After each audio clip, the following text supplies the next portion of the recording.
Okay, again, as I mentioned Saturday night, very disappointed with the outcome of the game this past week, but so pleased with so many aspects of it and the good things that we did, and there's a lot of positives that come from this past game. You know, as I've mentioned before, there's so many plays in a game, and we played an awful lot of those plays in this game very good, and you never know what plays are going to decide the outcome of a football game. And there's probably 4 or 5 or 6 in that game. If any one of them go our way, you win. You know, there's a lot of good to take from that, and then there's a lot of bad as well. So need to continue to work extremely hard to put ourselves in a position to, to make those plays and to get the outcome that we want. And so we're excited to get back to work and next opportunity.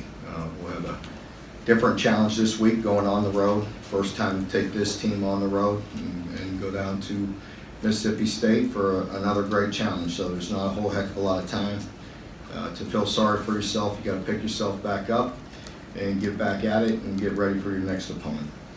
Mark, what's Phil and Taj status after those injuries Saturday? Yeah, both of them will be questionable for this game. Isaiah Epps' injury from this was, I guess, the general time frame of when he'd be back. Is there any update? Yeah, not quite yet. He's working his way back, but he's not on depth chart this week.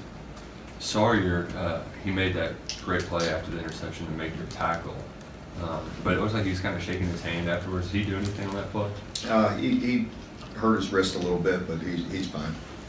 He'll be good to go. He finished out the game and didn't bother him. Mark, on a play like that, though, for a new quarterback, still trying to work his way into the team, do you think that's a kind of play that can earn some respect from his teammates? Yeah, I don't think there's any doubt. That's a great effort play and a desire to get him down, and what a huge play it turned out to be. With the defense stepping up and holding them to a field goal there and him running them down, that was great to see, and I'm sure his teammates will respect him for that. Coach, how do you prepare for 2 quarterbacks at Mississippi State? They've been playing 2. Yeah. How do you prepare for that? There's really not much difference in what they do and how they call plays and how they run the offense. So there's really not much difference at all. Both of them are very effective at running the Q run game that they like to do, and both of them are throwing the ball well and then set up off of their power run game. So not much has changed. Mark, after a tough loss like that, there was always a lot of chatter about play calling and whatnot. I find it kind of entertaining. The University of Kentucky hired you as their football coach. They didn't hire anybody else. So I'd kind of like you to kind of expound on what your philosophy and strategy is in protecting a lead going into the 4th quarter. Nice try. Nice try. People are entitled to their opinions, and if they didn't have any opinions, I'd be worried. So we just in general talking about the game and the management. You're about a half yard from saying it worked to perfection. We were also about 6 inches short on that 3rd down play. The 3rd and 2. To still run plays. At that moment, we run for 4 yards on 1st down at the end of the game there. Time was an issue because if you noticed, we were a little thin in the secondary. Killing a little bit of clock was important because of the way Florida had been moving the ball in the second half and how thin we were in the secondary. Then you run it for 4 yards again on 2nd down. Pretty efficient, I'd say, in that moment. Plus, every yard was important. Florida had about 16 sacks at that point, in the season, so they could disrupt you, and they had some interceptions. So, we run for 4, we run for 4. Burning timeouts and burning clock, and then we're running for 2, trying to get that 2. We converted. Obviously, we're going to go back into scoring mode because the clock's below a minute at that point. and we have time. We have plenty of time. We have all of our timeouts. So time wasn't an issue for us. It was going to be for them should we get held to a field goal. So, you know, you're a half yard short and still running plays from that thing being a, you know, people be talking about it being a thing of beauty, you know, but it didn't. So it's not. So, you know, if the kick goes in, we still have an unbelievable good chance to win. And, you know, they had less clock, and I believe they would have had one timeout at that point. Did you notice in particular on film in those short yardage situations? Because you have been so good at those the last 3 years. Yeah, we did. We had a really a missed assignment on the 4th and 1 up front.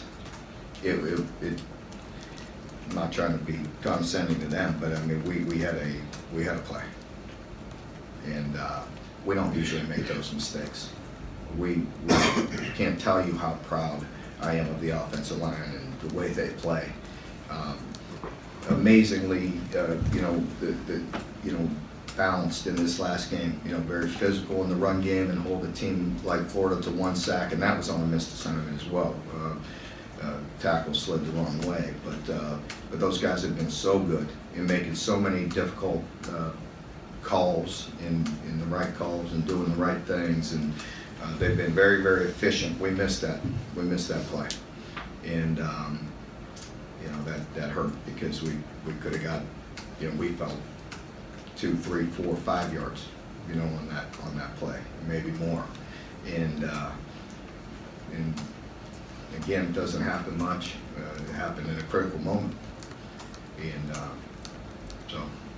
Mark, in 2017, after the Florida game, you talked after the Eastern Michigan game that, you know, the emotion, it just had taken a lot out of the team. Mm-hmm. How do you sort of avert that in going into, you know, in this case, an SEC road game? Well, yeah, I mean, that's, you know, it's a big focus this week. As you know, I talked about, you know, each situation every week, and, you know, with this moving on to Mississippi State, we don't have much time to dwell on it, you know, so it's next man up, you know, next battle, next punch, next time to get another opportunity against a quality team on the road, and that's another thing, you know, with some young guys going on the road and going down there, and they'll be rocking their cowbells, and it'll be a raucous crowd, and there'll be some guys that haven't been exposed to that yet, so we'll try to get them ready for that this week.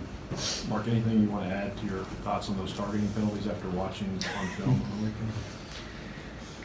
No, I don't want to part with 50,000. Is there any sort of appeals process with that? No, it's really not. Mark, my memory isn't as good as it used to be, but what's going on with this Wildcat formation? I don't seem to recall it working very much recently. No, I don't know. I seem to get that conversation a lot, but it seems like, you know, we the minute it doesn't work, you'll hear about it. So it's every time it's effective, you don't hear about it, and you don't write about it. But it's been very effective for us. So, and again, you know, when a lot of it's overblown, you know what I mean. Sometimes if you're trying to maybe pull one person out of it, it's the exact same run game whether he's under there or not, you know. So sometimes you could get an extra gap in the way, you know, you never know when we're going to flip it to them, so they got to cover them, you know, pull somebody out of there. So we're going to